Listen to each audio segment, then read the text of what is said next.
What's up, everybody? AJ here. I just wanted to give you guys the quick heads up that we ran into some significant technical difficulties during the recording of this episode. Unfortunately, Cozy's audio was lost, and what you will most likely be hearing, unless I can figure something out when I do edit it all together, is going to be the audio from the Twitch archive. So thanks for sticking around with us, and let's get on to the show.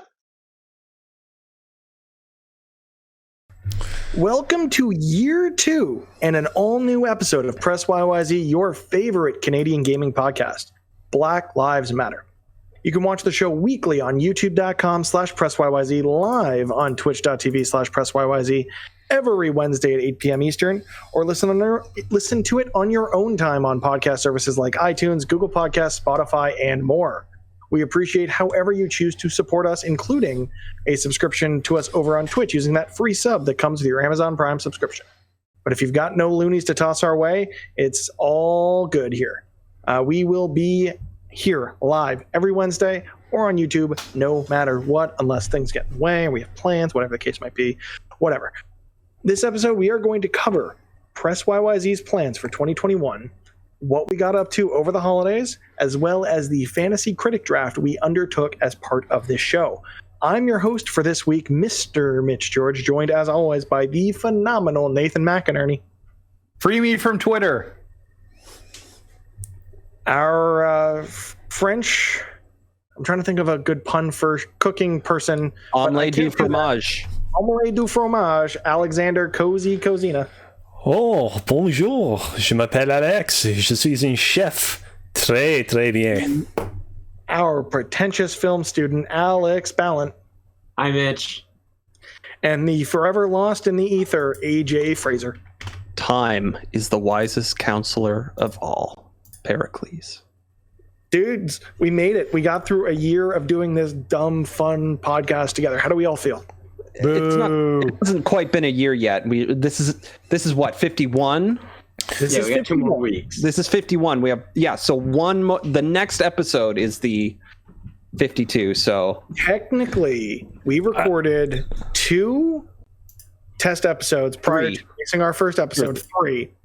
Yeah. So this would be the 1-year anniversary, roughly, of us recording the first piece of content together. Correct. Which is why I felt okay to dub this the soft reboot, as you will, the year 2 launch of Press YYZ. But yeah, it's been a blast. What's been everyone's favorite thing about being able to do this show in 2020? And no, your answer cannot be to distract you from the global pandemic or insurrection or crazy political unrest south of us or the murder hornets or the wildfires or the racial unrest globally. Or am I forgetting anything? I think I'm forgetting something. What was the original question?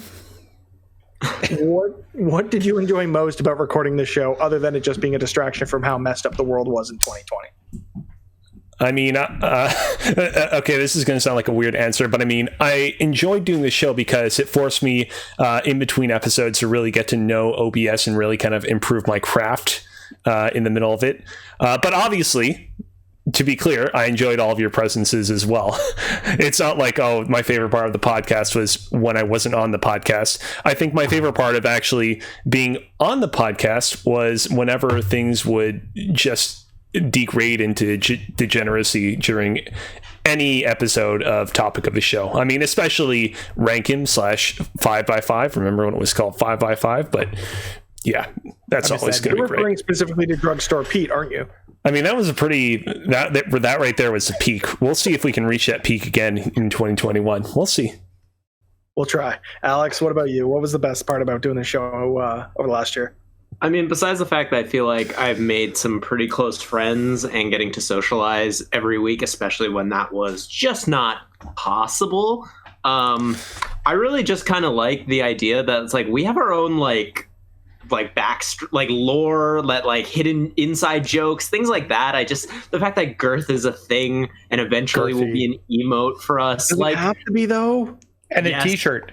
Yeah, and a t-shirt, like, you know, the girth inside joke, and just like everything that we've done to kind of make this very personalized and really try and detach ourselves from just kind of being, oh, another kind of funny community podcast, and trying to do other things as well, I think is just kind of really cool. And I really can't wait to see, now that we've got our kind of flow together, how things are going to evolve from here.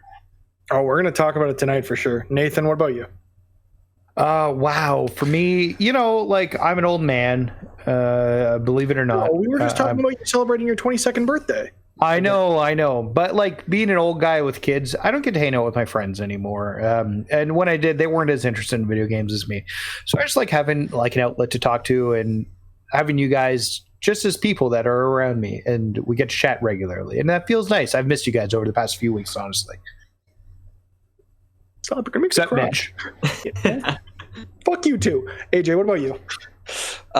Yeah, no, it's yes, like you said, it has been a good escape, but also, like, you know, it's been nice to be able to talk about our fun hobby and like in an in-depth way, and have good insights and good conversations about it. Because you know how you, like, if you watch a TV show and like, you, oh man, you guys, you gotta watch this, you gotta do that thing, and then like maybe nobody's interested.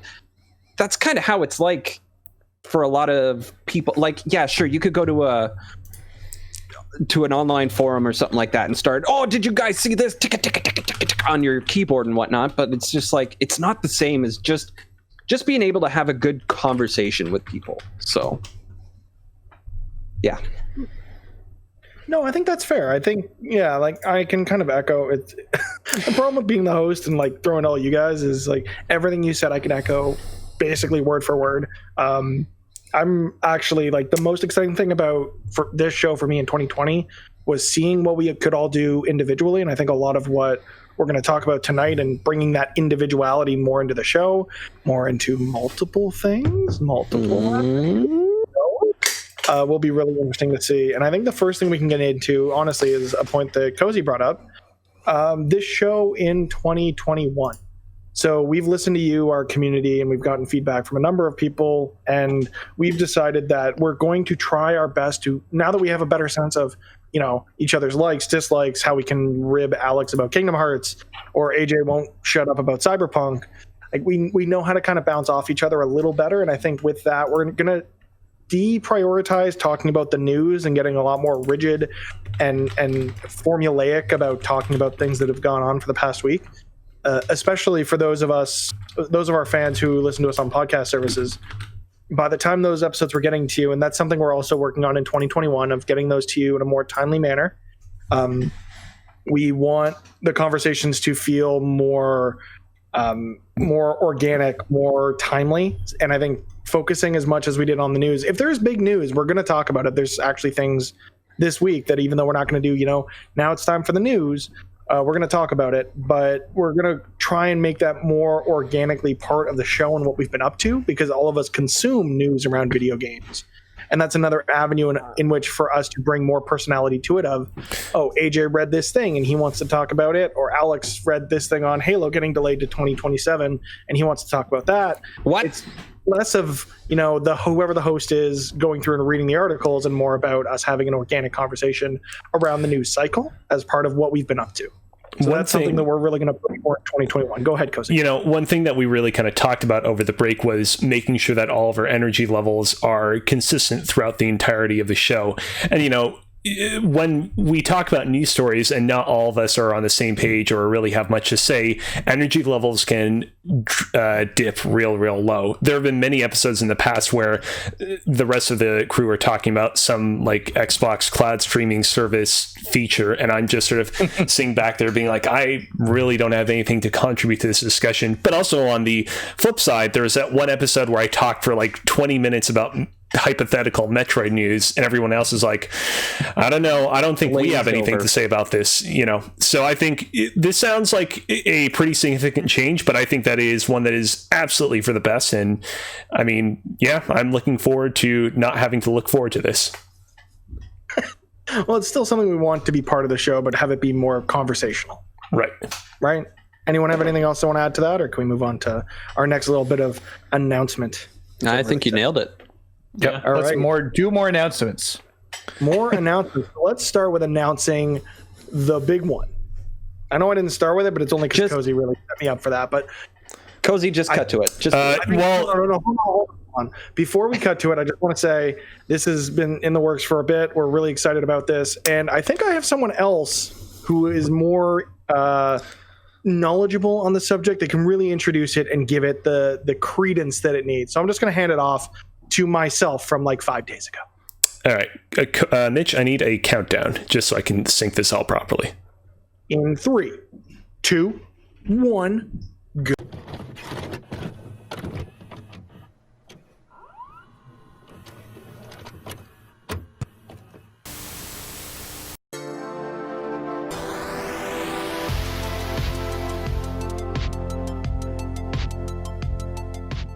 Thanks for that lovely introduction, myself from the future. I'm Mitch George, and I'm here to announce with my fellow Press YYZ co-host Alex Ballin a new bi-weekly film review series that we are calling YYZ Video. And we've got a couple new faces along with us on this Press YYZ journey with us. You will recognize frequent guest of Press YYZ, TJ Beckham. Howdy, howdy. And one Shotgun McPain, aka Nick Blaine. Pod racing everywhere, everybody. Wait, is that what we're doing? We're doing pod racing cinematic universe, right?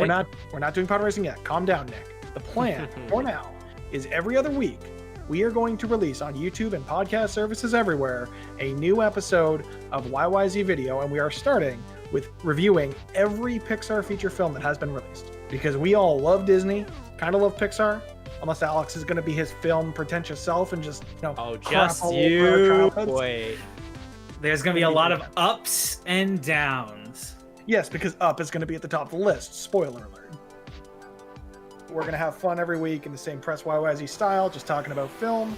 So we'll make sure you guys are aware of what we're reviewing and keep you in the loop on everything over at Twitter, Twitch, YouTube, everywhere you can find us. Instagram, we're using that a lot more with the kids. Maybe we'll start a TikTok account. I did that over the Christmas break. It was weird, but that's what it's going to be. And we're happy to have you guys along on this journey with us, especially our two new faces here on Press YYZ, TJ and Nick. We'll be sure to have them on as guests on the proper shows so you can get to know them even better. And until our debut episode this Friday, we'll see you at the movies.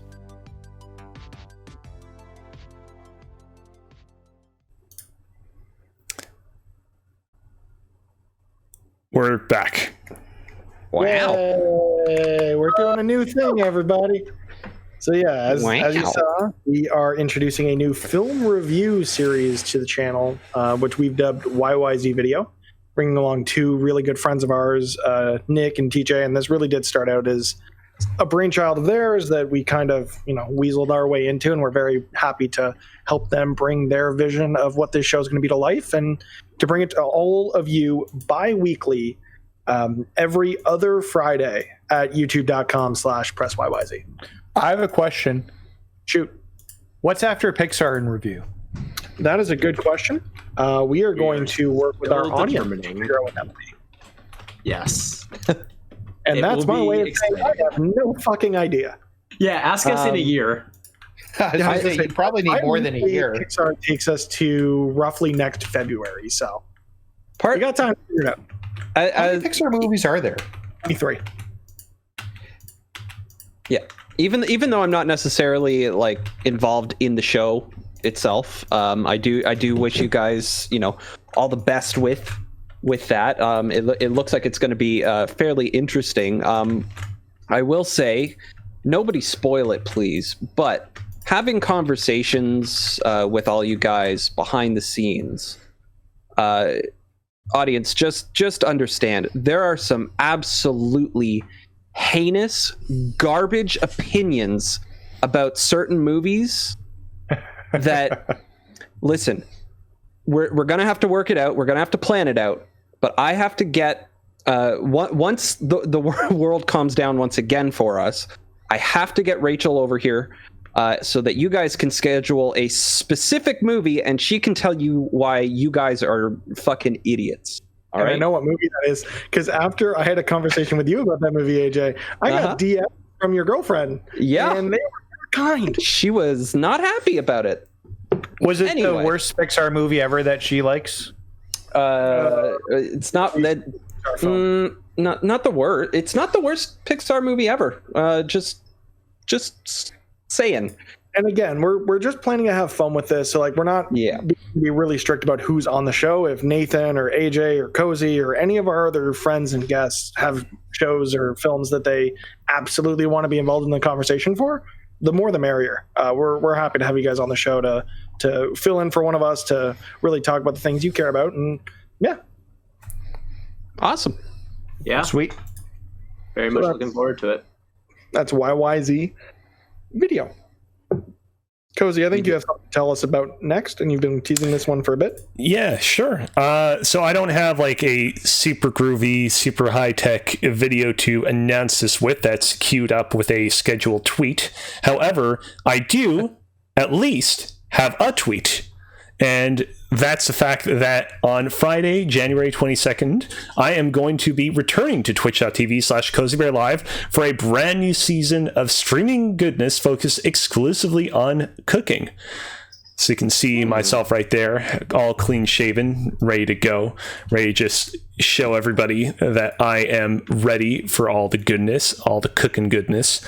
I will have more information to share on exactly what I am going to be cooking on my Twitch channel, but you can very much be assured that it is going to be something scrumptious. Yeah, I know I've already had conversations with Carmen, my wife, and we want to figure out some way to have some sort of competition between the two of you, because I feel like one thing that we've noticed over the last couple of weeks is every time she puts a meal in our Discord, for whatever reason, like 15 minutes later, Cozy's putting something else, and they both look phenomenal. So we just really need to get the two of you just mono Now, to cook it out. would you want this to be live on Twitch? Because I could totally figure out how to do like a multicam setup where you can see both of us side by side trying to make something. Can we shock the We'll cast? figure that out competition. offline. We'll figure that out offline for sure. All right. The other thing to discuss that I totally forgot about until just now, we have a Discord. What? Yeah. What? Yeah. Yeah. When did that happen? I didn't actually create a command for this either. I probably should have. But yeah, the Press YYZ Discord does exist and has been a lot of fun over the last. Well, we created it like a year ago, and I'm trying to reworked it find something to show on stream from the Discord server, but I don't think I can show any of it. There's lots. No, don't show anything from the Discord. What happens in the Discord stays in the Discord. There's just a lot of people talking about girthy things. Yeah, we have fun conversations there. I'll be sure to get a command set up for the next video and also have it added to all of the descriptions on YouTube and in podcast services. So if you want to come hang out with us over there, I think I'm in the audio chat literally every day. And there's at least there's always someone who's around hanging around. So always fun, good times to be had in there for certain. What else do we have to talk about before we can get into the show proper? YouTube. We're doing the YouTubes. We have a new custom URL on YouTube, so youtube.com/PressYYZ. Put it out each and every where you can. Make sure your mom goes and subscribes, your grandma, your aunt, unless she's one of those racist aunts sharing weird stuff on Facebook. Just don't send it to her. But yeah, YouTube is another thing we're definitely going to look to focus on this year. For now, it is just going to be the podcast and the new Press YYZ video episodes will be going up there. This show will go up on Thursdays. YYZ video will go up on every other Friday. And we're looking into doing more short form content for that. Probably more like first looks, let's plays, group plays, whatever that ends up looking like. We're looking into all of those options and definitely want to leverage YouTube a lot more for the for the show or for the product this year. And it's going to be a lot of fun to figure out what that looks like with these gentlemen and our two new friends and faces, TJ and Nick, and what it kind of looks like and shapes up to be. So please, if you haven't, please go and click on the YouTubes, because we're going to have some fun stuff for everyone this year. I hope. We'll see. Maybe? Potentially. We'll see. Highly possible. Maybe. All right, with that, I think we can move into what's new / the topic of the show, because I've missed you guys. We haven't recorded anything since December the 13th. So it's been roughly a month. It was definitely. What about? I mean, technically, we recorded those 3 episodes on the 22nd, right? Was it the 22nd? For some reason, I thought it was way earlier. It was like the 21st or 22nd. Yeah. I think it was the Monday. It was much later in the month, and I think we initially planned to do it earlier, and it just happened later. We just kept pushing it back. Yeah, but on the plus side, we kept all those episodes to a reasonable length, so it's not like we were recording all day. It was just one condensed 3-hour chunk. Mm-hmm. But it's been a while, and I miss you guys. And we've all kind of gone our own ways, played our own games, consumed our own content, read some news thingies. What's everyone been up to? Christmas happened. We can talk about that. The holidays did happen. Let's talk about the holidays. How weird was this holiday for everybody? It was pretty normal. Yeah, pretty normal for me. Not too different. I don't see too many people. Okay. Usually every year. Yeah. I made a quick trip to Georgetown to have a good socially distanced visit with my grandmother for about 10 minutes, and then drove all the way back. That was nice. Took her some flowers. She was very appreciative. Had a nice Christmas with Rachel before we entered this new stage of lockdown. Actually, she got me this thing here, which I'm just going to show on camera real quick. This is a... Careful, it's phasing in and out of existence. Phasing in and out. Can't see it because of the NVIDIA broadcast. Can I put it here? Yeah, here it is. It's a Polaroid printer. So you just put some Polaroid film in there, like proper Polaroid film, and you can put your phone on top of it and turn the pictures you take on your phone into actual Polaroids. So, there's... None of that's going to come through while you have the green screen effect up, just so you know. Yes, it is. It's right here. I can see it. Yeah, I can see it there. If I hold it close to me, it's fine. Okay. But yeah, things like that. I've got 3 Polaroid cameras that I take pictures with normally. So it's good to not have to lug one of those around if I don't need to. But that's super cool. I also got this nice fancy new webcam that works with NVIDIA Broadcast finally, so I can do this cool background thing. And you guys don't have to see my messy room behind me. You're no longer using your phone as a webcam. I feel like no longer using my phone. I know. New year, new me, right? That's how that works. So for us, the holidays were a little weird because my wife's Italian, and on my dad's side, his mom had like 13 siblings or something like that. So Christmas usually involves some larger family gatherings. So that was weird this year, not getting to see them and see family and all that. And even with my parents, we were at the stage of lockdown where you were supposed to stick to just your household. And since we were a household of 2, that's what it was. So it was socially distanced gift exchanges with my family, my wife's family, lots of Zoom calls. And we actually got my mom and sister on our Discord to play some Jackbox on, I think, Christmas Eve and New Year's Eve, which was strange and fun in amazing ways. But a lot of things like that it was different, to be certain, but it's, I don't know. I'm kind of in the same boat where both my mother's side, like my mom has 3 siblings and my dad has 3 siblings. And so we often get together with both sides and, have big ass meetings and get-togethers. But we had something smaller and more intimate, and it was just okay on our end, to be honest. It was totally fine.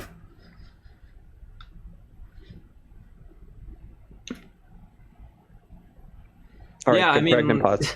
Good job. Yeah, sorry, Inside Baseball, there was a scheduled tweet, and actually, shit, I didn't check to see if the YouTube video is actually up. Here we go.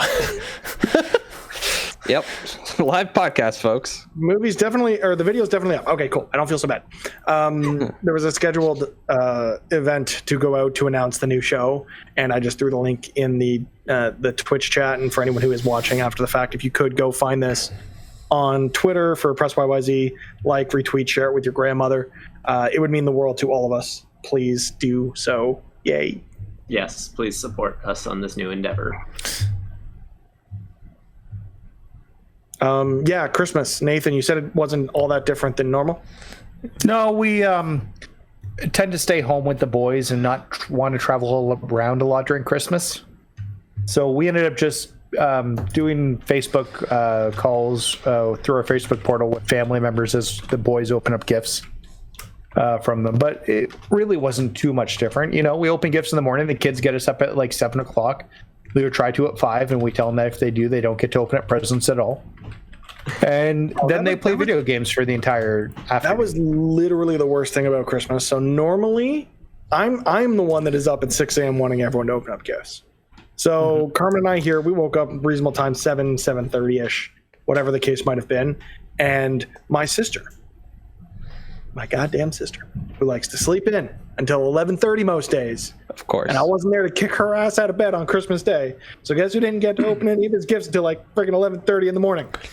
11:30. Oh man, 11:30. you just reminded me. It was actually exactly the same in my household. I normally sleep in real late, but I got up real early on Christmas because I'm like, I want to be ready for Christmas gifts. But we didn't open them until like 1 p.m. or something.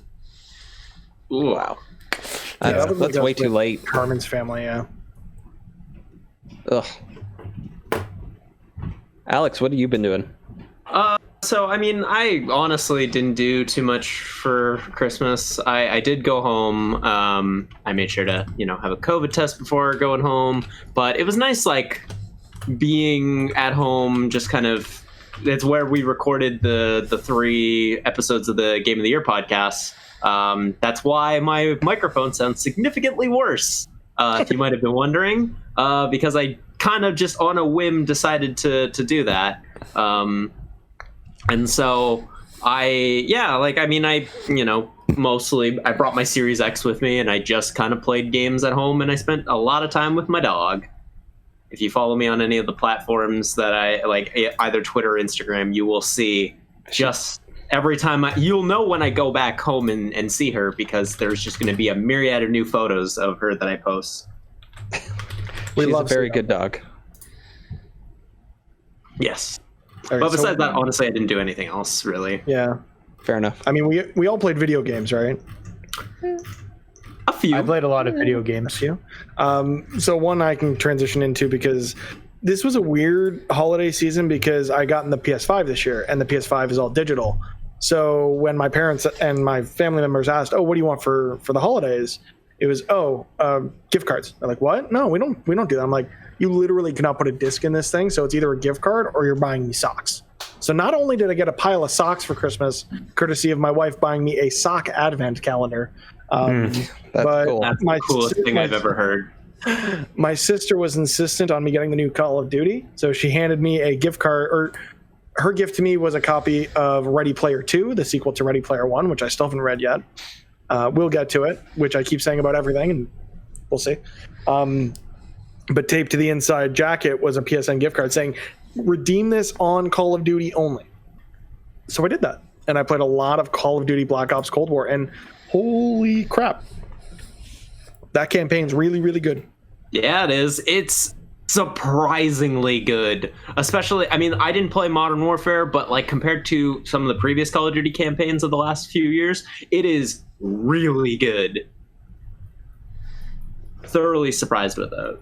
Interesting too, playing it on the PlayStation 5, because it does support the adaptive triggers, and you feel it. Like outside of Astro, I think this is the best use of the adaptive triggers yet on the DualSense. It's that good. And I disabled it when I started playing multiplayer. There's a group of us in the Discord server that get together once in a while and play it or Warzone or whatever else might strike our fancy, a few of which we may talk about a little later on. But I actually found myself turning it back on in recent days just because I wanted to feel that extra level of feedback. And I'm garbage at Call of Duty multiplayer. So it doesn't really matter for me whether it's on or off. And it just feels cooler having it on, even though it's probably impacting my gameplay in some way. But no, it's so good. Like I love popcorn action films. We all know how invested I am in the MCU, which we'll have things to talk about next week. Thank God it's coming back. But this just, it feels like a popcorn action movie. It's a Michael Bay film as a video game with honestly better writing. Wow. Yeah, I still think it is kind of weird that it's like, you know, we're in such a weird time, and like it feels almost like a relic of the past, the story that it's telling of America, good guys during the Cold War and all the terrible things that the, you know, let's go commit war crimes under Ronald Reagan and stuff like that. But like everyone's like, America, fuck yeah. That's a little weird and jarring, but yeah, there were interesting little like side quests and like optional objectives you could do as well. And those actually, like some of those puzzles you had to solve to complete those things, like it kind of honestly made you feel kind of like a spy, which was nice. Yeah, there's one mission that's really cool where you have to like actually decipher a code, and you can't just look the code up online because it's different. It's unique to your game, yeah. Yeah, so you actually have to put in the detective work to like figure out what these numbers mean. Like you have to like transcode some numbers and what like they spell out, and you have to like actually use the clues given to you, which I thought was a really, really awesome touch. Yeah, and your character is kind of I'm going to do my best to avoid spoilers because honestly the story is really good and there's reasons behind some of this stuff, but like your character is really good at deciphering these things or understanding like the Russian systems and all of these things. So like you'll get to a point where you're trying to decipher the clues and it'll just sort of like wavy in front of weird obscure like numbers and patterns and things and sort of display the things you're actually supposed to break down in a really smart, concise way. I really, really enjoyed my time with Cold War. Yeah, thoroughly recommend it, especially if you like playing Call of Duty for the single player. It is really worth it. It does one of the things that I really liked about Call of Duty Black Ops 2, which added some agency, like you get some choices. It's not just completely linear, which I thought was such a great feature and honestly isn't really seen too much in non-RPG like games, which I feel like could be something like games could use a lot more of like, hey, let's actually make like player choice matter. Speaking of RPGs and making player choice matter, Nathan, you had a challenge for yourself going into this holiday break. Yes, I had an insane challenge, which I did not quite meet, but I wanted to play through Persona 5 Royal, Ghost of Tsushima, and Final Fantasy VII Remake, and it turns out there aren't just enough hours in the day to make that work. But I did platinum Persona 5 Royale in one run, which I feel pretty glad about. And now I can finally talk about the new content. I actually, Alex, went back to go watch your video because it had spoilers, the one you did after Persona. I can't find it now. Oh yeah, I did. I'll send it to you. I did unlist it just because I'm like, these are. I'm kind of at the point where I'm like, these are not good. Because I've been divorced enough from them, but you know, they helped me get through. They helped me get through making all the videos that I did last year. Helped me get through, you know, quarantine. So I'm happy that I made them, but I also don't want people to see them. Yeah, no, that's completely fair. But yeah, no, I was really happy with it. I played the original Persona 5 vanilla, and the changes that they made for Royale are perfect. The new, like being able to do 2 social links in one day makes getting through social links so much easier. And then the new content, I was really, really happy with the new content in the new semester. Just really loved it. I poured 110 hours into that playthrough, which I pumped out over the break. So yeah, no, it was pretty good. My goal was to have it done before I started work on January 4th. And on January 3rd, I guess it was technically January 4th, at 3 a.m. in the morning, I finally rolled the credits. So I started work 3 hours later. I saw your message about that. I'm like, you had work the next day. Yep. I stayed up really late and I played that game till I couldn't play it anymore. And it was done. So the funny part is... Oh, sorry. Go ahead. No. Go ahead. I was just going to say, as much as I'm done with it, I put 110 hours in and I need to move on to try other things. I want to go back and do a New Game Plus playthrough. So I don't know when I'm going to do that. Well, I mean, if you wait a month, Persona 5 Scramble, or is it Scramble or Strikers? I can't remember which they Strikers in Strikers. North America, Yeah. Scramble in Japan. It's like a Gravity Days, Gravity Rush situation where they're like, we need to give it a more impactful sounding name in North America.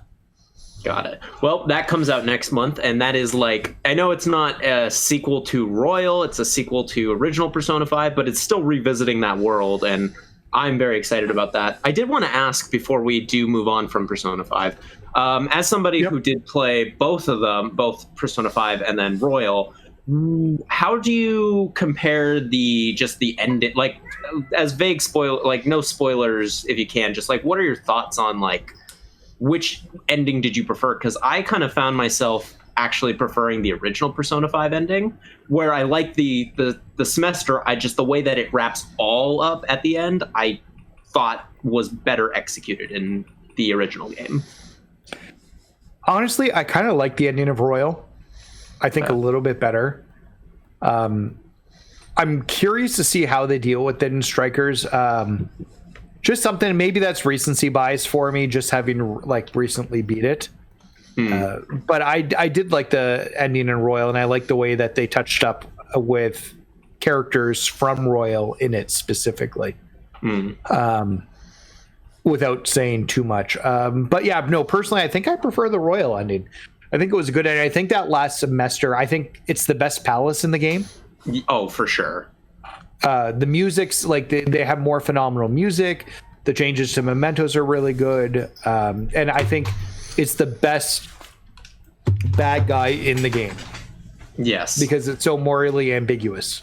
Yeah, one of the things that one of the complaints that you could have with original Persona 5 is all of the villains that have palaces are the most evil, comically evil people. There's no sympathy. You don't side with them even remotely. Where the person who has the palace for Royal for the third semester, you actually see where he's coming from, and not just in oh, I get why he's doing this, but you also are I actually kind of sympathize. And it's weird that the character who you sympathize with and almost sometimes agree with is the bad guy. Is really I thought was such a great way to wrap it all. I thought that was such a phenomenal way to this is going to be our final act, because facing a just God essentially is grandiose, but it's not satisfying. Where I felt the final palace and Royal really it was personal, and that's why I think it works so much better. Yeah, I think my only complaint was I wish there was a little more time. Because it didn't feel like a new semester. Yeah. It's a month, and you don't even get a lot of time because your first week and a half are through in-game events that you can't do anything extra. Yeah. So, and you get two new characters to play. Not two new characters, but you get some new characters that you can finally play as. And you have very limited time to actually play with them. Mm-hmm. So...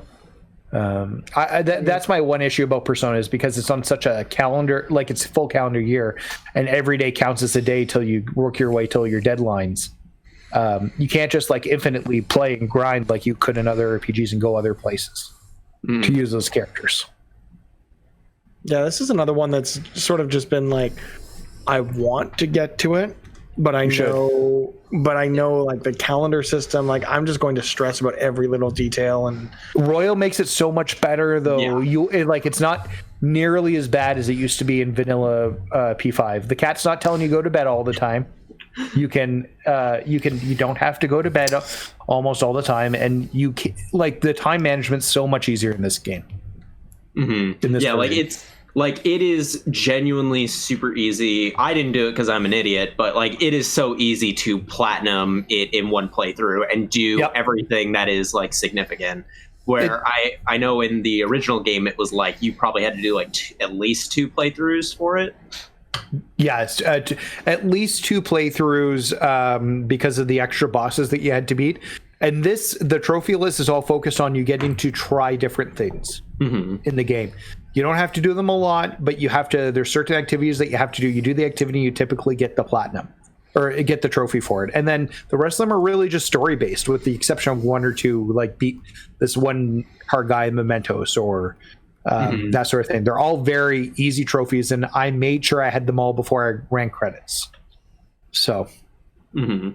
Yeah, but I definitely, like, seriously, anybody who's even like on the fence about playing Persona 5, definitely play Royal and also play it. I know it's a time investment. It is, at least 100 hours, but it's just so worth it. The story that they tell, and specifically just the characters that you meet, they're all so endearing that you just like, I can't wait to play Strikers just so I can revisit those characters again. Like, that's the thing I'm the most excited about. And I think Persona 5 Royal really, like, just shows you just that much more why you love these characters. And so it's just worth playing, and it's like worth playing regardless of how much time it takes.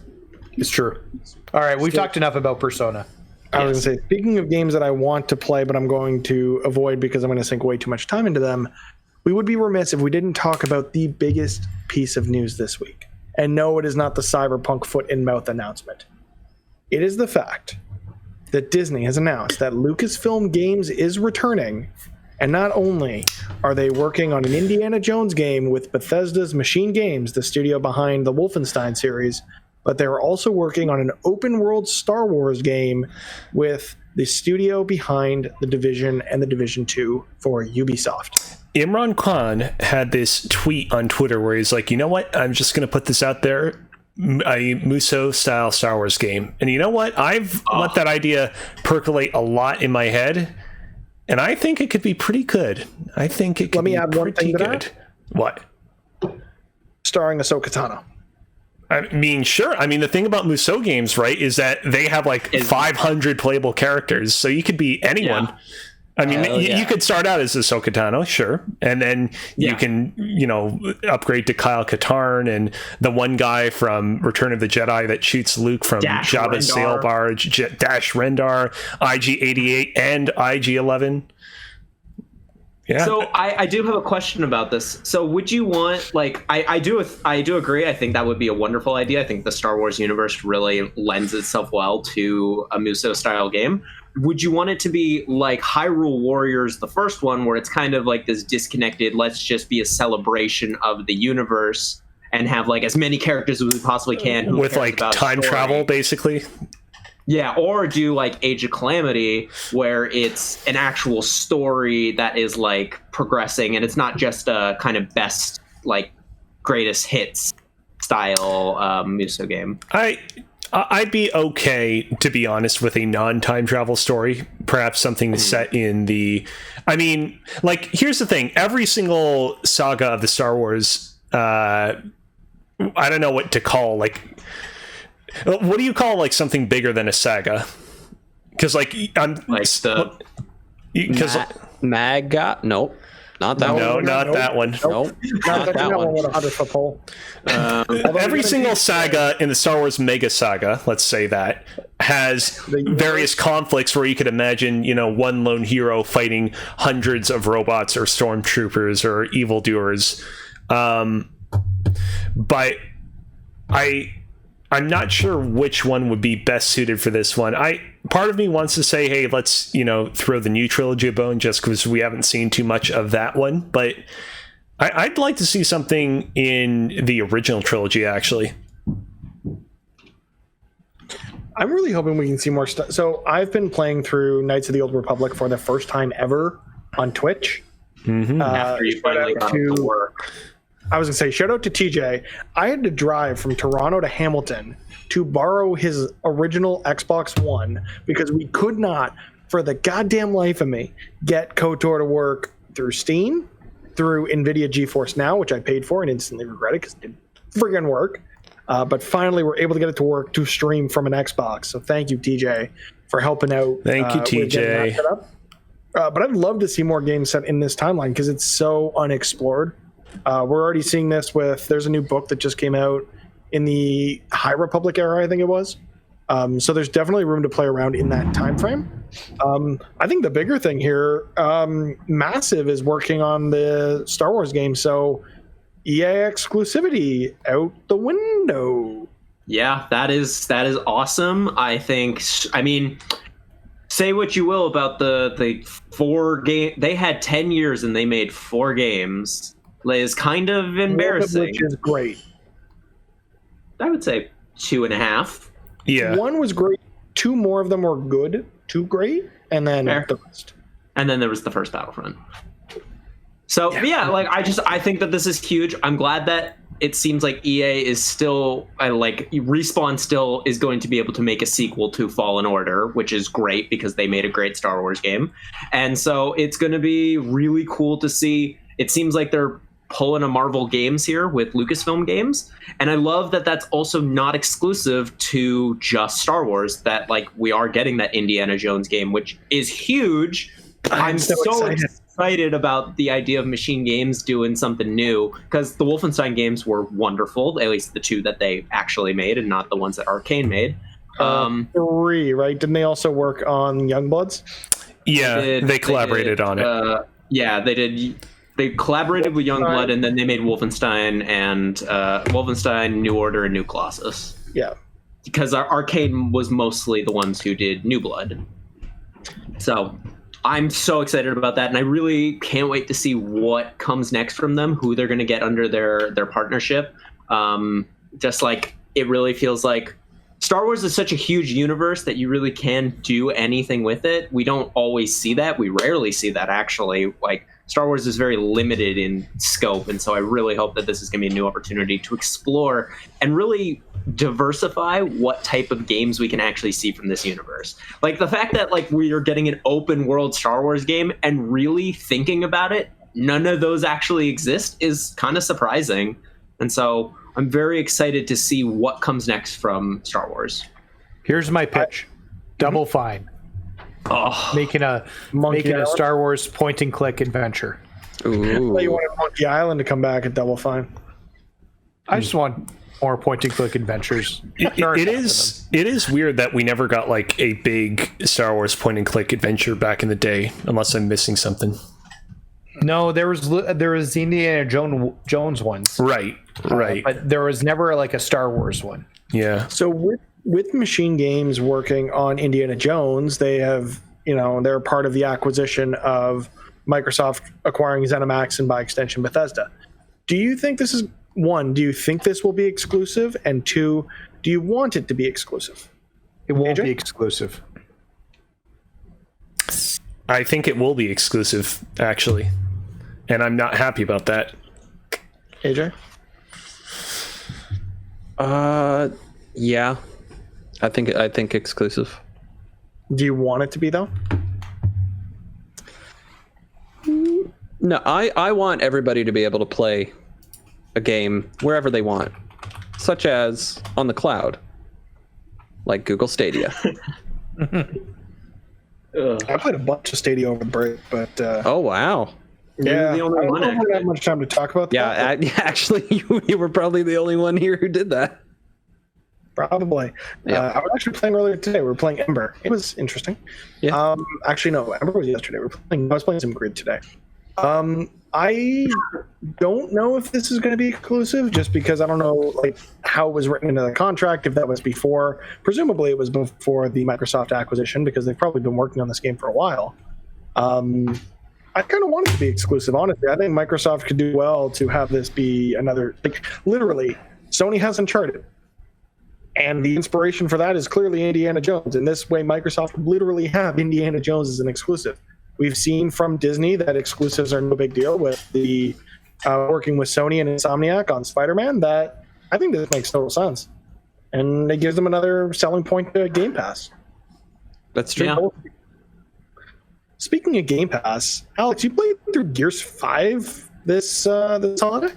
So, not Gears 5, but the DLC that came out, Gears 5 Hivebusters, which basically, I didn't play through OG Gears 5 again, just because. Not yet, right? Not yet. Honestly, I'm getting that feeling. I want to go back and play all of them, because Gears 5 Hivebusters is awesome. It is really good. It's about 2 hours long, but like it's basically a super condensed Gears game in one in one act of Gears of War, like in one act of the game. So like, because the games are always split up into 5 acts, basically you just take one of those and make a full story around it. But it's the whole purpose of it is to explain the one game mode from Gears 5 called Hivebusters. And it's basically explaining the lore behind that. And it introduces 3 new characters, the characters who you played in that game mode.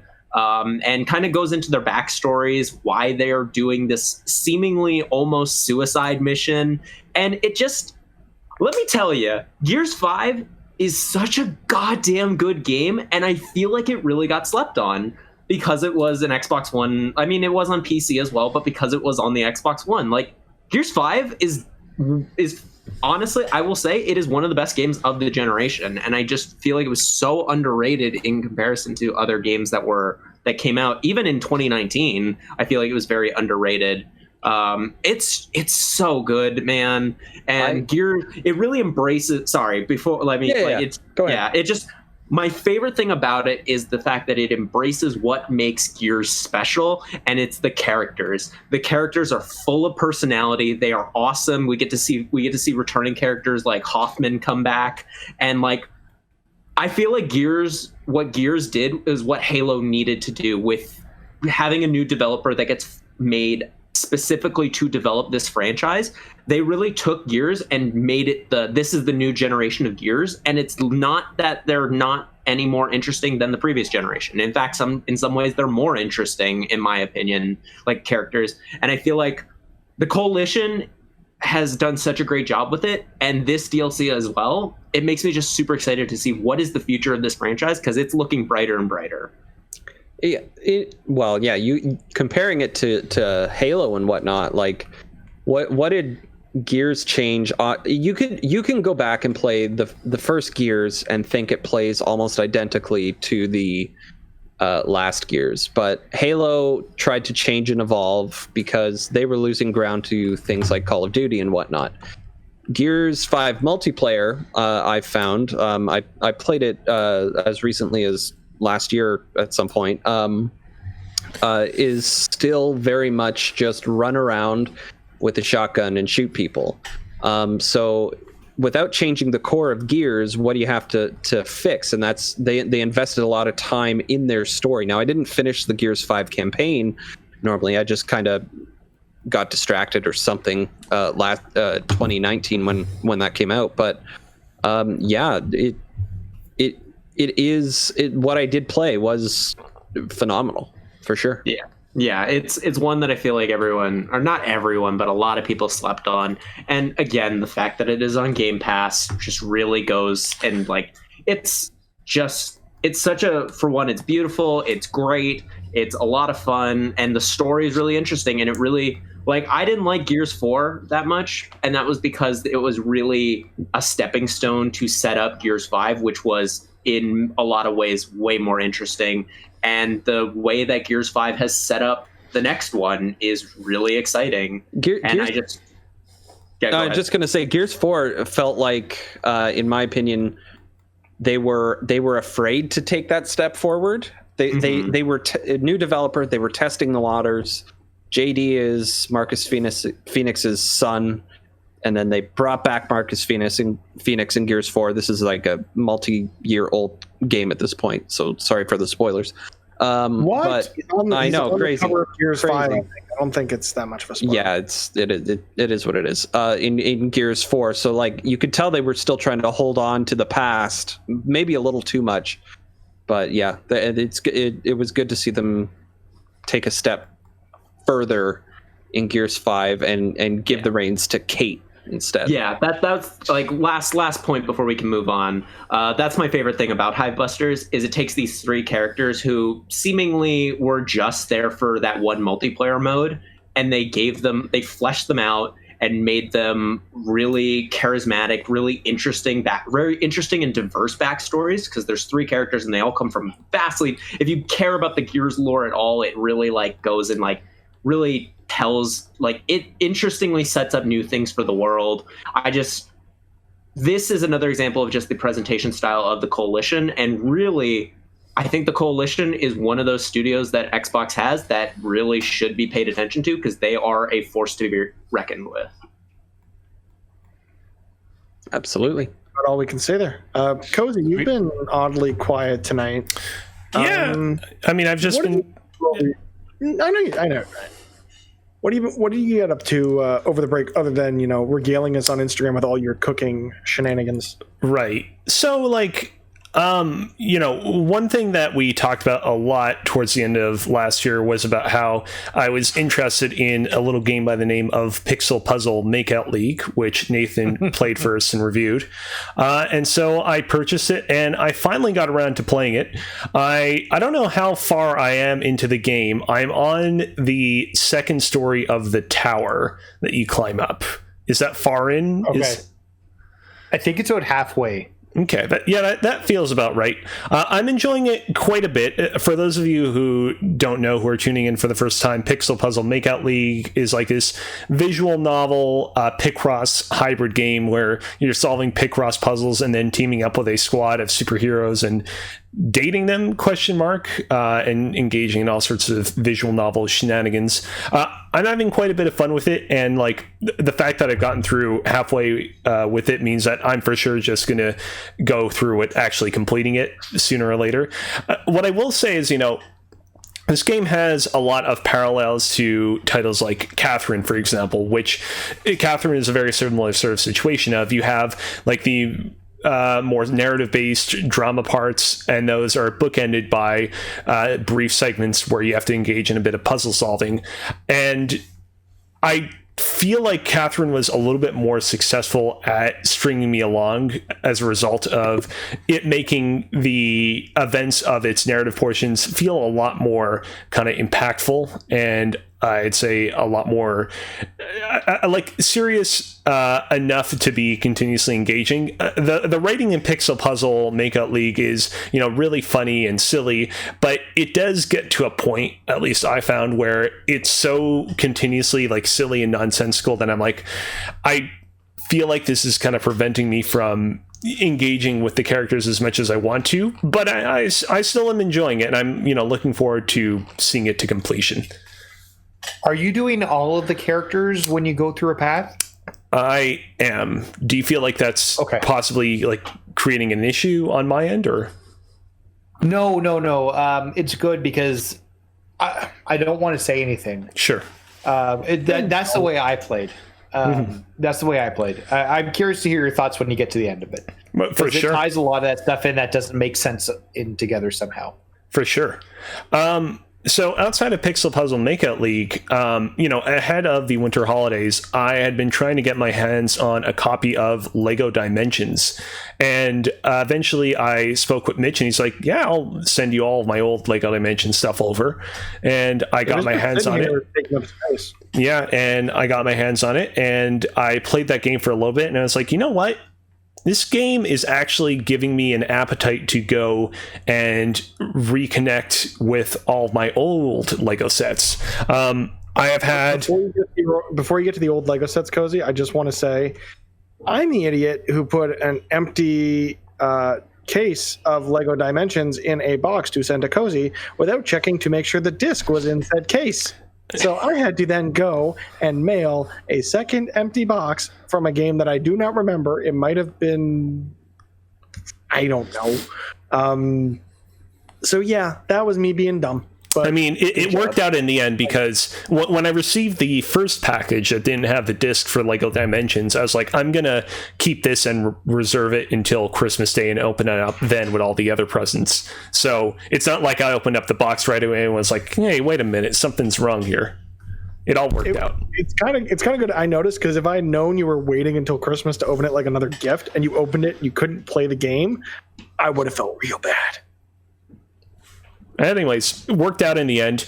Played that game, and I was like, you know what? I want to reconnect with my old Lego sets. So went to my big old Lego box, and man, oh man, things were quite in disarray. So over the course of the past couple of weeks, I've been taking the time to meticulously take apart all of my old sets, catalog all of my pieces, put them into individual Ziploc bags, and begin the slow process of rebuilding some of my older sets. Right now on Twitter, what you're currently looking at is a thread that I basically started since the end of last year of me rebuilding a lot of my older sets. Right now, I've only been able to rebuild a lot of smaller ones, like these Star Wars ones, which you can see on screen right now, because they use relatively little pieces. So, like, of course, I'm going to have all of what I need to reconstruct them. But it's cool to develop a new hobby. What can I say? It's not even discovering the new hobby. You're kind of rediscovering your joy of Legos through what started as just a simple, you getting frustrated by, was it eBay or Kijiji, of you just couldn't connect with anyone to get this game, and here I am sitting with a copy doing nothing, collecting dust, until one day my wife wants to play with it with me, which never materialized. So I'm glad we're able to make that connection. And the only thing I ask is, if I ever have kids, I want the option to be able to buy it back from you. But we can talk about that at a later date. Let me platinum the game first, and then I'll consider it. Oh, of course. You've got years, and I mean years, before you have to worry about me wanting that back. And speaking of years and years of waiting for something for... I'm not doing a great job of this. Speaking of years and years, Cozy, you've also been playing through a game that is in a very long-running franchise, and that's Kingdom Hearts Chain of Memories. Yeah, I mean, I don't really have too much to say about this one. I've played. Sorry, what? Alex is just melting. All right, so let's try to keep it to a minimum. And I mean, I was already going to keep this one to a minimum, anyways. Oh my God, where did he go? Oh no. He's melted just like the Wicked Witch of the West, who has yet to appear in Kingdom Hearts, but who knows? Then I'll throw it like Halo or something, and Alex will be happy. Yeah, I mean, the thing about Kingdom Hearts Chain of Memories is it's one of my favorite games of all time. Like, legitimately, it's within my top 3. I played it both in its Game Boy Advance version and PlayStation 2 version many, many times, and I decided to just pick up the PlayStation 4 release of it because I've yet to play it, and I'd been meaning to platinum it. And yeah, it's a great time. I actually want to talk a little bit more about Knack, which that should be Alex's cue to come back, because we all know Alex Ballant here, huge Knack fan. Yeah. Number one, actually. I mean, he's not. Go ahead. Ballant. I listened to another gaming podcast by the name of Respawning Fire, and every month they do like a monthly video game book club where they're like, hey, everybody vote on a game that we have not yet played before, and we'll all play it together and share our thoughts. It came down this month to Knack or Control. They flipped a coin and they said, all right, we're going to do Control. I wrote in saying, hey, I don't want to do Control this month because Control's Definitive Edition releases next month. I would rather play it then. So this month I will play Knack, and I will write in my thoughts on Knack as if it were Control. So yeah, I've been playing Mark Cerny's magnum opus, and it's the funny thing about Knack is that it's not a very funny game. Like, it has this, cartoonish art style that's reminiscent of Crash Bandicoot, Spyro the Dragon, Pixar movies. And of course, it is such a meme within the PlayStation community. But the actual game itself has, like, very few jokes or comedic moments or, like, even character animations that hint at any kind of humor. It's a very odd game. I'll say that much. Yeah, I didn't actually end up finishing that when I played it for all of 10 minutes after it was, I think it was free on PlayStation Plus. I don't think I would have paid actual money for that. Or if I did, I think it might have been on sale for like $4 or something dumb like that. It's really one I should get back to, but in all honesty, it's one I will never get back to because there are way too many games to play. All right, everyone. Now's your time to take the shot of Mitch saying he needs to play a game, but he's never going to. You joke. I don't know if you were in on that, but at our holiday party that we had, the drinking game was every time I say that, you had to take a shot.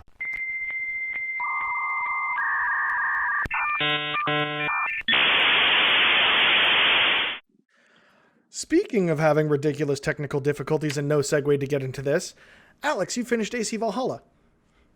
Assassin's Creed Valhalla was very cool. I mean, I'm not going to go into too much detail about it, just because I've talked enough about it in previous episodes, but the implications of where the story, like especially the modern day stuff, is going to go, because usually the modern day stuff is the part people care about the least, but I really feel like they're doing some cool things. The way that everything integrates with like Norse mythology, if you even remotely know, and honestly, if you've played God of War, you'll know some of the events of like what happens and how Ragnarok leads to things. It's a really cool game, and one that I think was, it's the reason why my Series X is probably way more played than my PlayStation 5, and it's just because that's where I got AC Valhalla, and I really wanted to spend a lot of time there. And I don't know if he's still here, but TJ, who's the real Assassin's Creed fan now? I beat it before you. Oh Supposed to shit! review it. He had a review to write and everything, and you still beat it before he did. So eat that, Yeah. TJ. Yeah, I should write a review myself and get it out before him. Speaking of TJ, he convinced you and I, Alex, to invest in a little game called Project Winter. Yes, he did. That it's very, very cool. It's essentially it is Among Us meets The Thing, kind of, because you're in like mostly just in a setting, not in actual like but it's Among Us meets like all of the other type of social deception type games. But I think the thing that makes Project Winter stand out is it's more mechanically complex than something like Among Us, which is for both its benefit and also its detriment. But yeah, I think it was such a interesting game that I had a lot of fun playing with over the course of the holiday, and I really hope that we do get back to it at some point. Yeah, so for me, I much prefer the simplicity of something like Among Us or other games of that variety. Even Push the Button, I think, is the one that's in the Jackbox games. That's sort of the same formula. Because Project Winter has more survival elements to it. You have to balance your food intake. You have to balance the heat. There's a lot more nuance to it, which is really nice. But at the same time, I prefer the simplicity of what we've had in the past. So if I had a vote of Among Us versus Project Winter, I'd go with Among Us. But our friends all seem, caught up in Project Winter, so I'm happy to play that as well. Kind of wherever the flow of things goes over on their Discord that we're all hanging out in on the regular to play games and chat and do this, that, and the like amongst all of us. Speaking of hanging out and doing things, Alex, you're older now. I am. I don't know about you, but I'm feeling 22. Oh, God damn it. Can I tell you? So, Fuck you. Last week was my birthday. Congratulations. Happy birthday. Well, congratulations on another successful revolution around Earth's sun. Give my regards and congratulations to your parents on the sex they had. Just think about it. Your parents had sex 22 years and 9 months ago, and that led to you. Yeah. So it's more like 10 months. You should ask them where they were. Oh, yeah. What's 9 months before the beginning of January? It would be like April? So this is where we're going with this, huh? Yep. Are either of your parents' birthdays in April, or is it like is there a special occasion there, like a wedding anniversary? Or... April Fools? I didn't. Maybe they really like Easter. Joke's on you. You're knocked up. Gotcha. He's feeling 22, honey. Yes. No one will like him in about a year when he's 23. Yep. Yeah. Oh man, I can't wait until that happens. I hope we're still around. Yeah. I mean, given the state of the world, we'll see. Yeah. I just want to say, besides the fact that my girlfriend and my roommates threw me a wonderful birthday thing where they made me a cake. It was a very special cake. And also then bought me an ice cream cake. Did you get and to then eat the cake? what's Like, up? Were you able to? Did they bake the cake and they showed you it on a webcam, or did you actually get to eat the cake in person? Oh, well, it was my roommates and my girlfriend, so I did get to do it in person, fortunately. Oh, okay. There we go. Yeah. Yeah, so it was a great birthday. For, what it could have been. Obviously I couldn't see everyone who I wanted to, but like us, for example. Yeah, that, I mean, next year will be next year definitely there's going to be like a makeup that needs to happen. But before, like, I'm not gonna spend too much time on it because it's, you know, about me, and I don't want the whole conversation to be about me. But my brother got me the God of War Lore and Legends book, which is essentially it's Atreus's journal, and it's sweet. yeah, it's basically like Atreus's journal, and it has like all of his entries, and it's written from his perspective as well, which is really cool. As well, I just like to say what my thing that I did when I at 12:01, I loaded up Death Stranding because Death Stranding has you put your birthday in, and then Mads Mikkelsen tells you happy birthday, which that's why I tweeted that picture of Mads Mikkelsen on my birthday. I listened to Taylor Swift 22, and I also loaded up Metal Gear Solid 5 because for some reason Kojima really likes to celebrate people's birthdays. So that was literally what I did when I turned 22. Was I did those three things and then I went to sleep. It's funny So because who really won on their birthday? I was going to say, it sounds like you or Taylor Swift or both. Next year will be interesting though, because I am a fellow, January baby where, celebrating that close to Christmas can be difficult. And sometimes you have to try and make it bigger than it can be. Next year will be my 30th birthday. on January 30th. Wow. That is Oh, you going get to have be a champagne party. finally. I get to finally drink champagne after being legally able to drink it for 11 years. But no, yeah, like I feel for you because I'm going to be in a similar situation in a couple of weeks where I'll be celebrating my first COVID birthday. Because this all kind of started in like March, so I didn't have to worry about it last year. But this year it's going to be a real thing of, having to keep it subdued, small, just myself and the wife, and probably lots of Zooms and Facebook calls and getting drunk and disorderly on the Discord. And thankfully, I still have a year to wait until I turn 30. This year is not going to be as rough. But something else I waited on that I probably shouldn't have, and Alex is going to kick me for this one. I really should have put Hades in my top 5 games of the year for 2020 because I played it over the break a lot, and it is so goddamn good. It's okay. It is amazing. It is really special. It shows that Supergiant is still one of the best game studios. Full stop. I've been still playing it to this day, even though I finished like my first run through like multiple months ago. It's so good. Yeah, no, I still haven't finished my first run through of it yet because the problem was I was playing this so much and then the holidays hit and I got hit with this plethora of gift cards, and one of those went towards buying Immortals Phoenix Rising on the PlayStation 5. And don't sleep on this one, guys. It is without it. Like, if I say Hades should have made it in the top 5, if I'd played Immortals, it probably would have cracked top 2. It is that damn good of a game. It is. It's something special. I still have to get the platinum, but it's so well written. It's so witty. It's so self-referential. I know people get upset about it borrowing mechanics from Breath of the Wild, but there's a reason it borrowed mechanics from Breath of the Wild because those mechanics are friggin' amazing. And to get back into it in like 2020, and it's so good. The combat could be better. The combat isn't as tight as it could be. Well, no, the main issue I have with combat, and it isn't something that I've changed because I have this weird thing about the default controls in games. I don't like messing with them too much because the developers designed it to be that way for a reason. But they put light and heavy attacks on the right button and right trigger, which I think is strange. Oh, so it's like Dark Souls, or it's like it's sort of like the Dark Souls controls, and I just can't wrap my brain around that for whatever reason. So like I find myself on occasion hitting dodge instead of hitting R1 to use a light attack, but it's a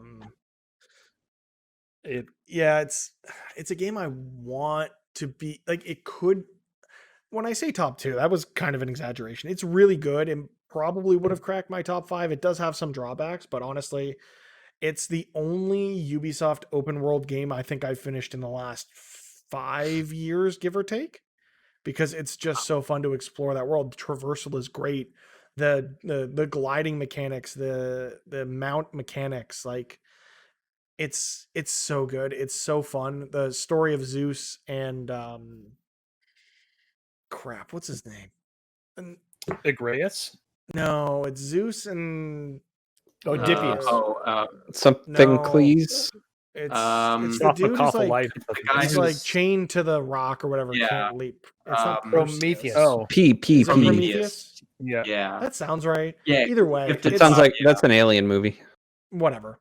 Zeus and the other dude, the repertoire they have, the banter back and forth, how self-referential it is, how self-aware it is of like being a game in 2020, even though it's based on Greek mythology, and like pulling out tropes of modern gaming, which is a lot of fun. Like it's really, really well done. And shout out to the developers at, I think it was Ubisoft Quebec, that worked on that title, and it's so worth the play, especially if you can find it on sale like I did. It's so good, so good. So I just have one question about it before we move on, because as you might know, I'm not the biggest fan of Breath of the Wild, specifically with the combat and specifically with the weapon durability. I have a huge problem with that, but I love kind of everything else about it, like the like exploring and letting like you get to have like agency over where you get to go. How much like because people say it's Breath of the Wild light. How much of that type of stuff from Breath of the Wild does it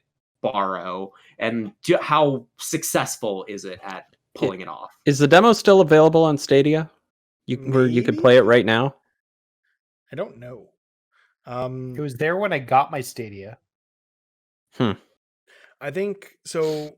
It borrows pretty heavily. Like there's less physics puzzles, I would say, and it's more so like unlock. Like it's like switches you have to cover with like different items you can carry have different weights, and you can unlock upgrades to your characters. You can carry heavier things instead of having to push and pull, which allows you to shortcut some puzzles. So like depending on the way you upgrade your Phoenix, there are ways to make the game easier for yourself or more difficult for yourself. Combat is fun when I remember to use things like you have Hephaestus's hammer and Ares' wrath, which is like this AoE that like all these arrows come up from the ground and you launch everything into the air, like, and balancing your stamina versus that. Using the crafting system is much more simple here, where you only have 4 potions that you're crafting for health, stamina, increased attack, and increased defense. And you can also upgrade those as well. So like the upgrade trees are ridiculous in terms of their depth, and there's so much to find in the world. It's talking about it now makes me want to play more of it right now. And that should say enough about the game. Fair enough. Yeah, it's real good. Real good. Speaking of good games, segue. Yeah, there aren't really any good games left on this list. AJ, tell us a bit about Airborne Kingdom. Yeah. So Airborne Kingdom is the game that I mentioned all of last year. That my good friend Ben had a very, very big hand in making. Him and his team finally released it towards the end of last year. So version 1.0 is out. Yeah, and finally being able to talk about it completely. It's there isn't. It's not girthy and it's not very deep, but in a lot of ways, it's there is just enough there, and it's just peaceful enough with the state of the world that it's another good comfort game, in my opinion. If you like city builders and you like games of that sort, it's so you're building a city in the sky, not with diamonds, but you see what I did there? Yeah, you're building a city in the sky, kind of like a what's the one from BioShock Infinite? Columbia, that's the one. And the you're putting houses down, you're putting smelters down so they could people can bring resources up and like smelt clay into bricks, so they can build other things. And you're sending airplanes down to cut trees and harvest resources, gather water, gather food, go on missions with other like city states that live on the ground and stuff. And you're able to control this kingdom in the air and fly it all the way around this map. So it's a very, very unique take on a city builder in that you're not just fixed to one place. You take the thing and you move it around. Which is pretty awesome in my opinion. But actually, the last time Rachel came over, she sat on my computer for about 4 hours straight and just got completely absorbed into it. I expected her to, to tinker around with it for like an hour or so, but she just, once she figured it out and what she was doing, she just got so deep into it, and I'm very proud of her for that. It was great. Yeah, it was super exciting to like I have played a lot of the beginning of this game, and then I'm just like not happy with the city I made, so I start again. And the beginning is interesting enough that I feel okay, like almost treating it like a roguelike, where okay, no, I'm gonna try this instead. I'm gonna do it this way or whatever. And she's technically made it further than I have by sitting there for 4 hours straight and doing that. So yeah. Yeah, this is one that I bought when it was on sale. It launched on the Epic Game Store, and they had that promotion at the time with the coupons and all that. And I do want to at some point get to it because I want to support a friend of yours and a friend of the show. And when I do, I'm sure we'll have more thoughts on that. But I think until then, we can move on to who's got words to say about things. Nathan, Yes. I need to tell you something. Okay. What do you need I to tell me? grew up a Pokemon kid, right? Yep. Digimon Adventure Tri and Digimon Last Evolution Okay. are really freaking good. So I tried watching the first movie within the Digimon Adventure Tri saga a little while ago, and it didn't really hit me the right way. Digimon Adventure Tri is like the kind of sequel series to the Digimon Adventure anime series from way back in the day, and I felt like tonally it was just sort of off, where I didn't get the sense of, and I understand that the whole point is that it's supposed to be the Digimon Adventure cast being more kind of grown up, but it felt like it was going for a little bit too hard of a dramatic route, and that kind of came at the expense of a lot of the sort of sense of adventure and kind of, I guess you could say, like nerdiness of the series previously. I don't think the first chapter does a great job of reintroducing these characters and the stories and everything, but I think as a whole, the 6 parts really do tell a good story. And I think Last Evolution specifically is a very good way to end this whole series, this whole era, as it were, of like these characters on this adventure. I recommend anyone go and give them a watch. Recently, they actually added parts 1 through 5, I think, which is weird that they didn't add the 6th one. Makes sense about Last Evolution because that just came out last year, but they've added parts 1 to 5 to Prime Video in Canada at least. So for those of you that do have that service, you can watch them there, and that's where I watched most of them. But Nathan, I know you said you'd watched previously, so I wanted to kind of get your thoughts as well. Yeah, so I think my biggest issue, I really like Try, at least the first part, because I've watched the first movie of it, because that was out. I have to go back and catch up on the rest of it. I believe that's the one called Reunion, right? Reunion Yes. is part 1. Yep. Reunion. I think my biggest issue was the cast of season 2 kind of being thrown away. I will say, without spoiling it, there are plot reasons for that. Oh, interesting. Okay. Regardless, and maybe that's my biggest issue. I've been watching a lot of the Digimon reboot with my son, and I think that has more of the sense of adventure that Cozy's maybe talking about, where this is more of a serious piece. Yeah, it's just, it's a difficult balancing act where like you want to try and tell this more kind of serious and grown up story, but you also want to make sure that you don't lose the original spirit of what the original show was. And I just felt with what I saw of Try, again, I have not watched most of the rest of Try or Last Evolution, which you said, Mitch, really kind of hit home with you. I didn't necessarily find that I got that, but this is one of those things where I am eventually at some point going to get back to it and kind of give the series its due. Yeah, and I would definitely recommend, now that they're on Amazon Prime Video, they're much more accessible.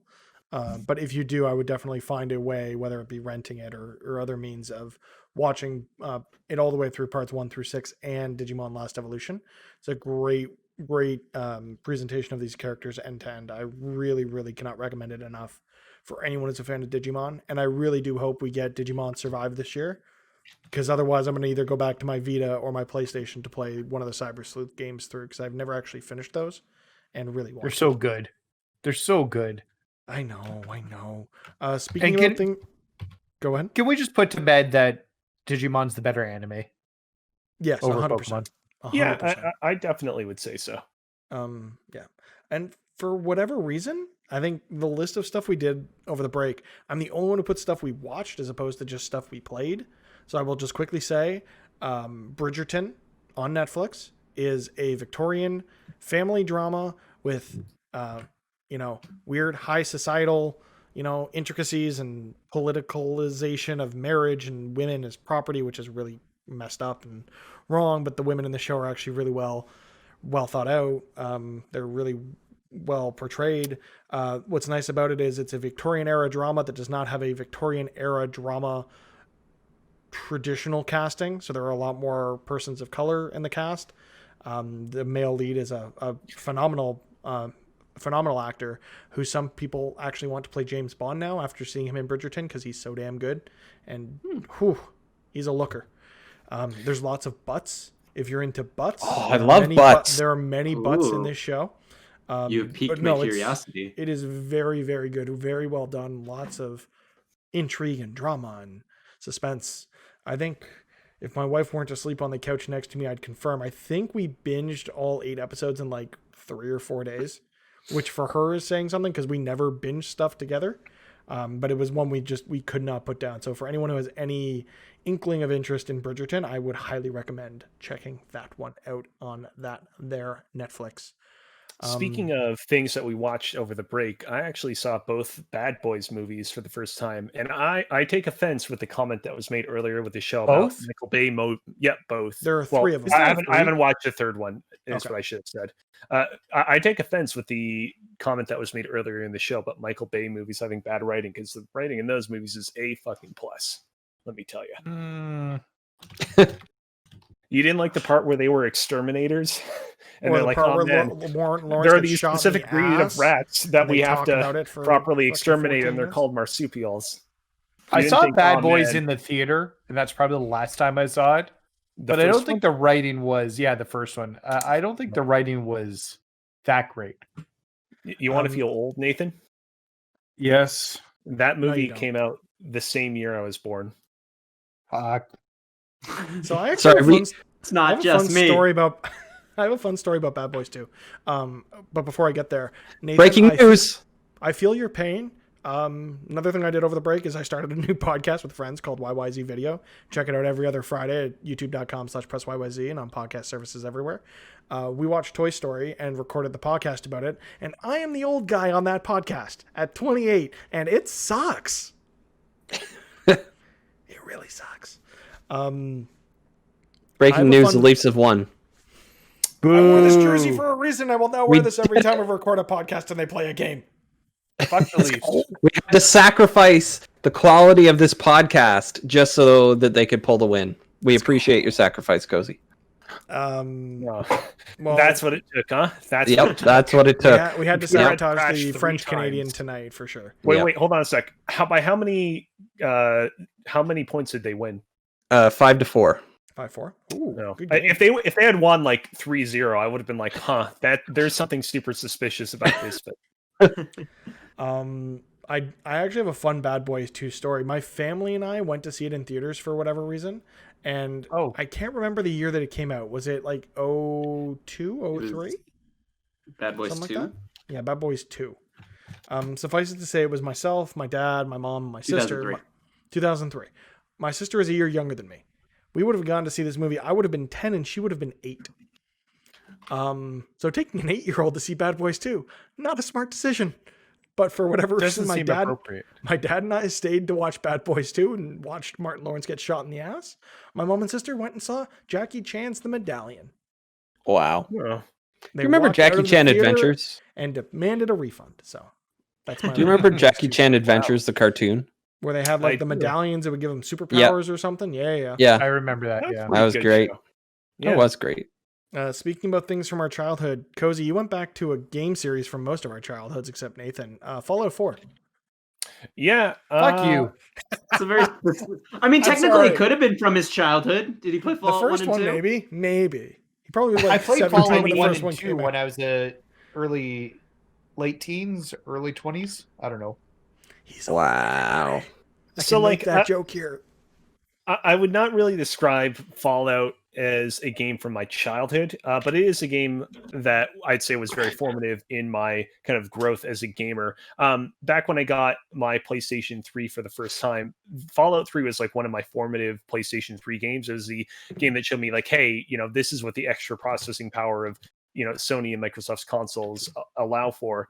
And after that, I went and skipped over to Fallout New Vegas. And I held off on playing Fallout 4 for a real long time because when it came out, reviews were obviously praiseful, but in that very kind of middling way of like, it's not this revolution that the prior two games were.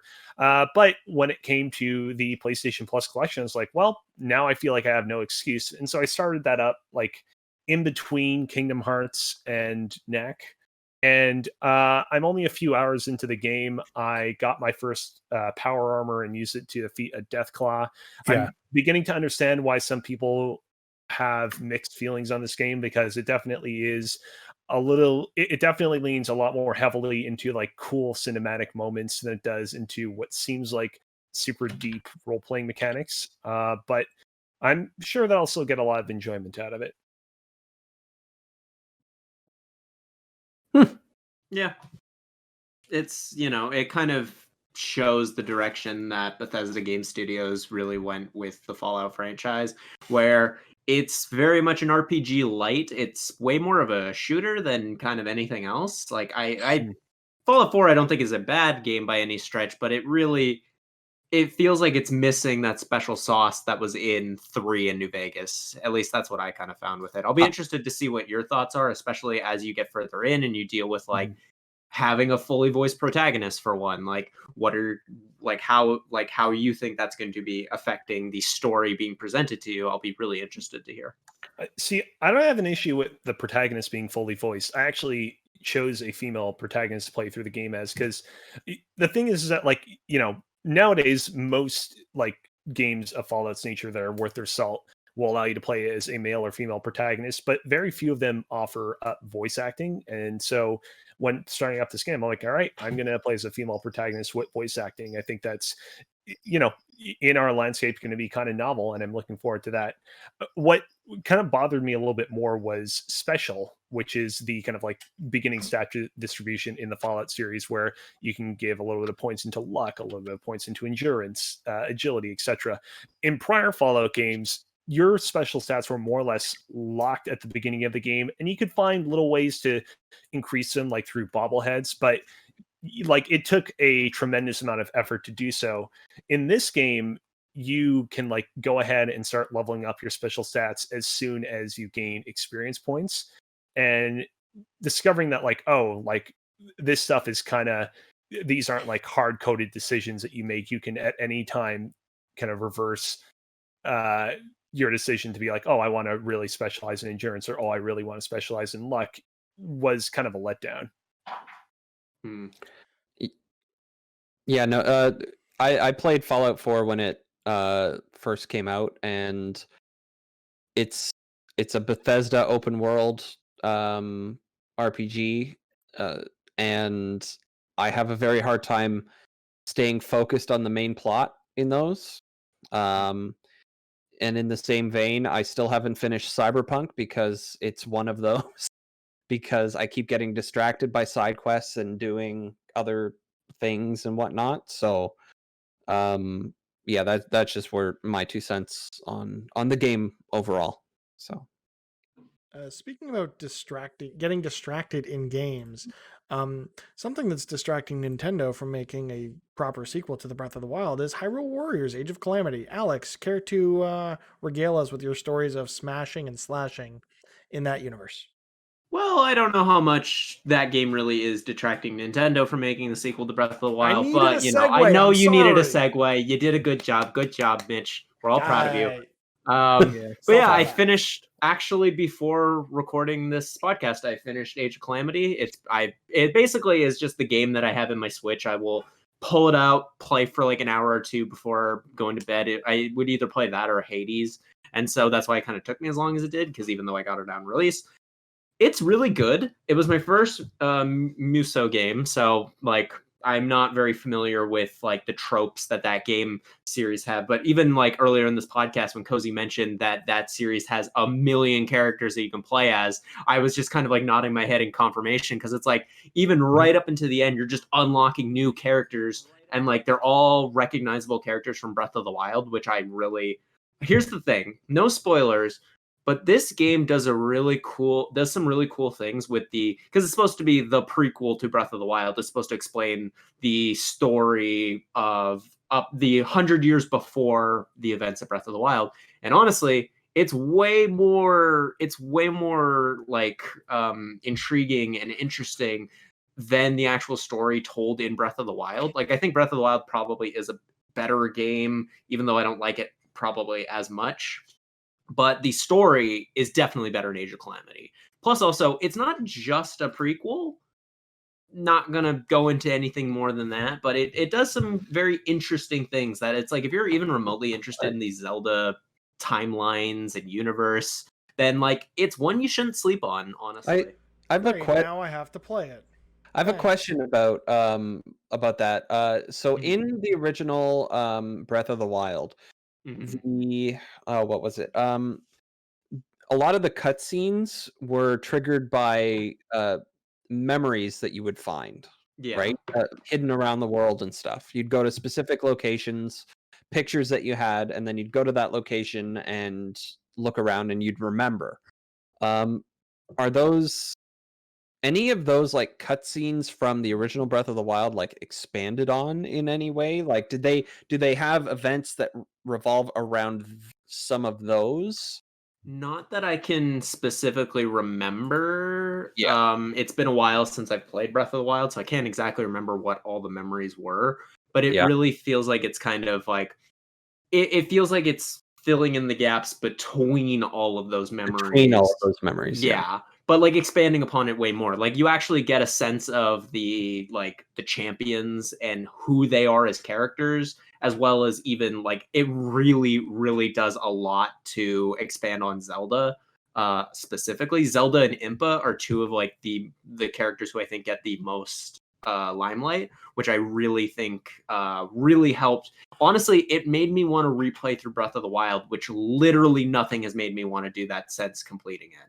And so I think that goes to really show just how much of a interesting game this is. And honestly, more than anything, it's made me so excited for Persona 5 Strikers, just because like if this is what they did with this game, I'm very excited to see just how different it's going to be, and how like some of the things that are going to carry over, like specifically all the points that are in between the fighting. I'm going to be interested to see how they, because it really feels like an expansion on Breath of the Wild in a lot of ways. Like a lot of the maps are the same. The final, like the final mission is like, or one of the final missions, no spoilers, but it's where the gate, where Breath of the Wild starts, is the map that they use, and it literally is all of the environments from Breath of the Wild. Like you'll recognize everything if you played a significant amount of it. And so it was really, really cool. And I think it does some really cool things with the story that I think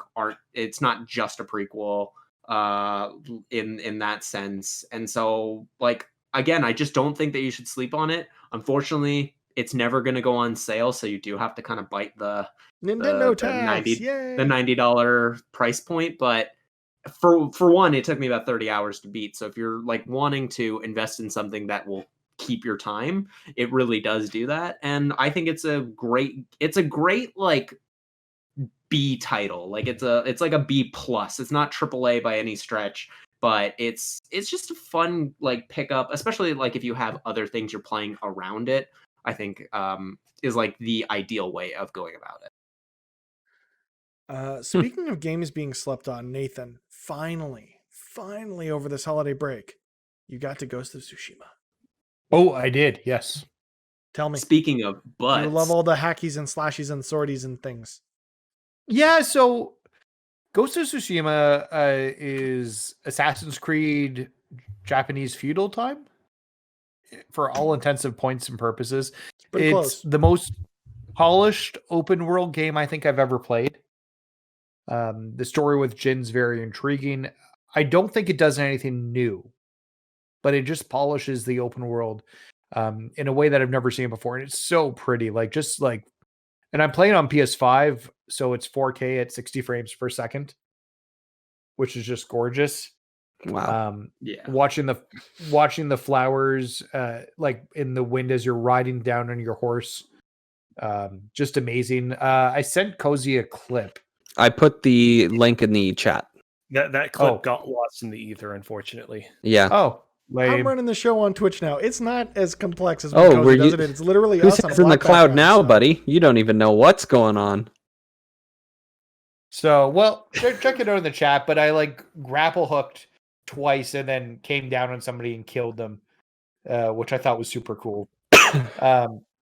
But no, it's fun. I'm nearing the end of the second chapter, I guess, on the second province. Right. I'm trying to do all the quests first, and as much as I can before I go to the.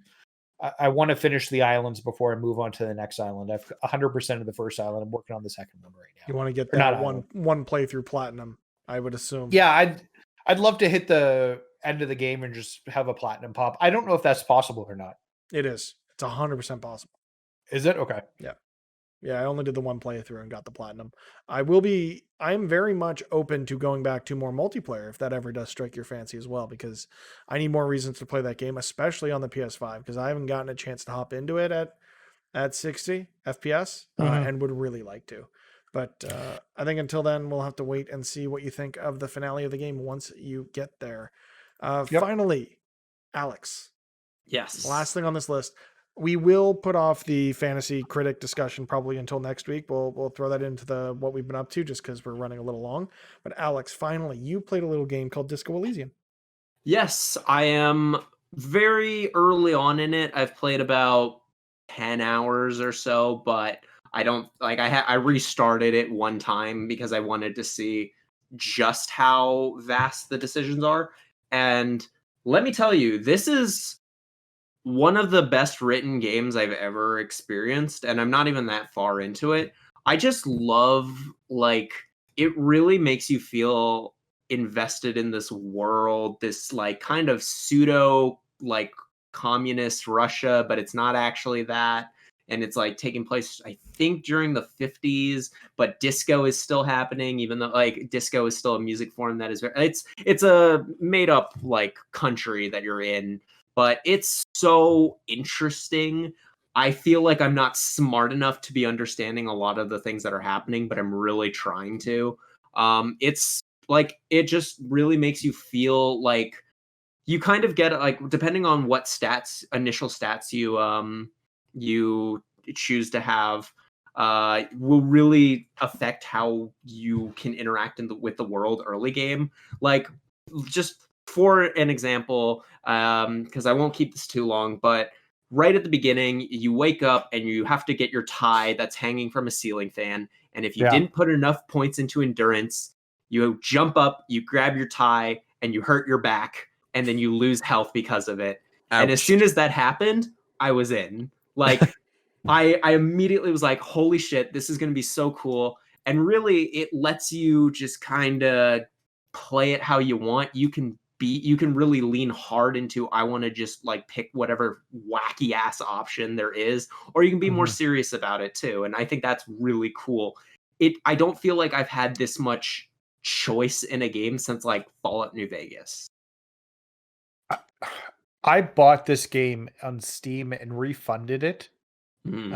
I didn't click with it, and I tried an hour or two into it and just couldn't get into it. And I usually like this type of game, so I'm gonna give it a shot when it comes to PS5. Yeah. March later this year. Yeah. Yeah, I'm not 100% sure. That's the only thing that I'm kind of kicking myself with starting it now instead of. I didn't know that there was going to be a final cut. And honestly, I would say wait for the final cut, not just because there's extra content, but one of the big features that they're really pushing for the final cut is that it is going to be fully voiced, where the version that I'm playing right now, there's a lot of missing dial, like not there's just, you have to It's not read a voiced over. lot. Yeah. Yeah, you have to read a ton in it. And for someone who sometimes, like, I have to be in a very, very, very specific mood to want to play it because I want to pick up on all of those details that are said. But because it's a lot of reading, you really do have to be in a very specific mood. So I don't know if I'm going to finish it now or if I will decide to wait for the final cut and get it either on PS5 or PC. But my God, this is a really fascinatingly deep game. All the podcasts that I listen to, I've heard a lot of good things about it. But I think I'm gonna wait for the Premiere version over the Final Cut version. I just like the way Premiere functions better than Final Cut. I mean, On you could that- really on go that- with the DaVinci Resolve version. On those Yeah. terrible video editing jokes, I Sony think Vegas. Forget about the I- iMovie Avid version. media We're wrapping up composer. the show. Everyone, stop! God damn it! There's the Windows Media Maker version. If you really No, want they to canceled that XP Movie Maker, fucking brilliant, still to this day. Are you done? I edit all my movies in TikTok. Thank you for tuning in to this episode of Press YYZ. If you enjoyed what you heard, be sure to click that subscribe button over on YouTube. Check us out on Twitch. Rate and review us over on that Apple podcast and come hang out with us in our Discord. Give us a follow on Twitter, Press YYZ, or Press YYZ anywhere you can find us. We'll keep you up to date with everything in terms of when things go live here on Twitch, on YouTube, wherever they may be. But until then, Cozy, where can people find you on the internet? You can find me at Alex Cozina, and you can find me on Twitch at twitch.tv/CozyBearLive. Again, the 22nd, I am going to be coming back with a new season of Cozy Bear Live on Twitch. It's going to be entirely cooking focused, and it is going to be a good ass time. So look forward to that and pay attention to my Twitter account for more details. Alex, can you tell everyone about your TikToks? I'm on the TikToks. I'm not old. I do have a TikTok account, but I've never used it, so you will not get it. But where I actually do use stuff is Instagram at blatantly Alex, and not YouTube, Twitter at blatantly_Alex. Nathan, once you get access to your Twitter account again, where can people find that? You can check me out at _NMAC on Twitter. You know, once this multi-week saga of trying to get my account reinstated ends, I'll keep you guys abreast of that situation as it happens. There was progress today, so now I can actually look at tweets, which is nice again. So go me. AJ, You can Plug that find stuff. me. You can find me all over the internet at TimesHero, capital T, capital H. you can find me, Mr. Mitch George, everywhere at that same handle, Mr. Mitch George, Twitter, Instagram, Twitch. We've been playing a lot of KOTOR recently. That will likely continue until I finish that. But until next time, Girthy Gang, signing off.